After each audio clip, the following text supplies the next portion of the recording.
कथा प्रारंभ कौशल प्रदेश, जिसकी स्थापना वैवस्वत मनु ने की थी, पवित्र सरयू नदी के तट पर स्थित है। सुंदर एवं समृद्ध अयोध्या नगरी इस प्रदेश की राजधानी है। वैवस्वत मनु के वंश में अनेक शूरवीर, पराक्रमी, प्रतिभाशाली तथा यशस्वी राजा हुए, जिनमें से राजा दशरथ भी एक थे। राजा दशरथ वेदों के मर्मज्ञ, धर्मप्राण, दयालु, रणकुशल और प्रजापालक थे।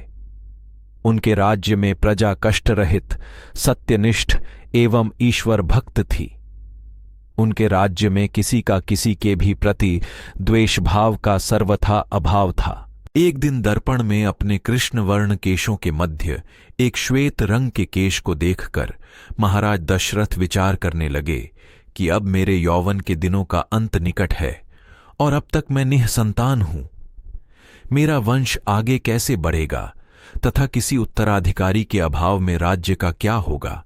एक दिन दर्पण में अपने कृष्ण वर्ण केशों के मध्य एक श्वेत रंग के केश को देखकर महाराज दशरथ विचार करने लगे कि अब मेरे यौवन के दिनों का अंत निकट है और अब तक मैं निःसंतान हूं। मेरा वंश आगे कैसे बढ़ेगा तथा किसी उत्तराधिकारी के अभाव में राज्य का क्या होगा। इस प्रकार विचार करके उन्होंने पुत्र प्राप्ति हेतु पुत्रयेष्ठ यज्ञ करने का संकल्प किया।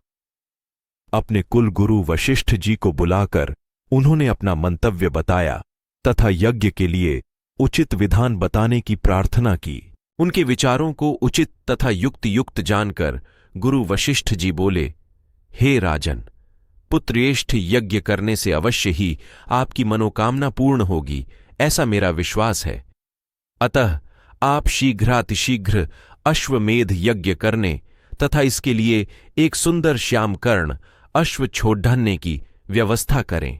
गुरु वशिष्ठ की मंत्रणा के अनुसार शीघ्र ही महाराज दशरथ ने सरयू नदी के उत्तरी तट पर सुसज्जित एवं अत्यंत मनोरम यज्ञशाला का निर्माण करवाया तथा मंत्रियों और सेवकों को सारी व्यवस्था करने की आज्ञा देकर महाराज दशरथ ने रणिवास में जाकर अपनी तीनों रानियों कौशल्या, कैकेयी और सुमित्रा को यह शुभ समाचार सुनाया।